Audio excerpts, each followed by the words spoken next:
दिवसाची सुरुवात येशूबरोबर.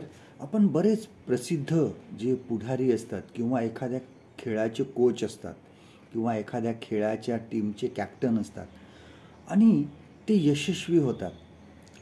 कदाचित त्यांची टीम किंवा कडे कार्यकर्ते आहेत ते एवढे चांगले नसतात, परंतु ते खूप सुंदर काम करून घेतात त्यांच्याकडून.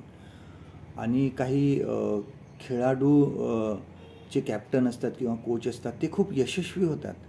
आणि मग ज्यावेळेस त्यांना विचारलं जातं की तुम्ही हे कशा प्रकारे करतात, खेळाडूंना तुम्ही कसं हँडल करतात, त्यावेळेस त्यांनी असं सांगितलं की एखादा खेळाडू चुकत असेल तर आम्ही त्याला सर्वांच्या समोर बोलत नाही.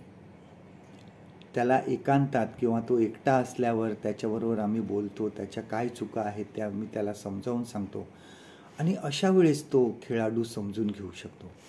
बघा, प्रत्येकाला स्वतःचा इगो असतो. एखाद्या आपण वर्गामध्ये आहे, शाळेमध्ये आपण शिकत असतो आणि ज्यावेळेस एखादे शिक्षक आपल्याला खूप रागाने बोलतात किंवा आपल्याला अपमान वाटेल असं ते शब्द वापरतात आणि अशा वेळेस आपल्याला खूप राग येतो, कारण ते सर्वांच्या समोर बोललेले असतात आणि मग आपल्याला त्याचा राग येतो. पण तेच आपल्याला कोणतरी एकांतात घेऊन एकटं जर समजावून सांगितलं ते आपल्याला बरं वाटतं.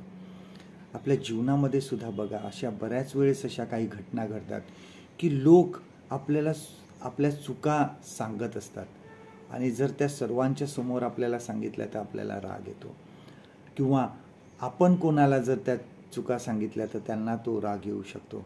परंतु लक्षात ठेवा की ह्या दोन्ही गोष्टी स्वीकारणं कठीण आहे, परंतु आपल्या ख्रिस्ती जीवनामध्ये आपल्याला हे लक्षात घेतलं पाहिजे की आपल्याला जर कोणी आपली चूक सांगितलं तर ती नम्रपणे स्वीकारण्याचा प्रयत्न करा. कारण एखादा जर आपल्याला सांगत आहे की आपण कुठे चुकत आहोत तर याचा अर्थ तो जो सांगत आहे त्याला आपल्याविषयी काळजी आहे, तो आपलं भलं काहीतरी करत आहे. किंवा जर आपण एखाद्याला जर त्याची चूक सांगत आहोत तर ती सौम्यतेने सांगावी.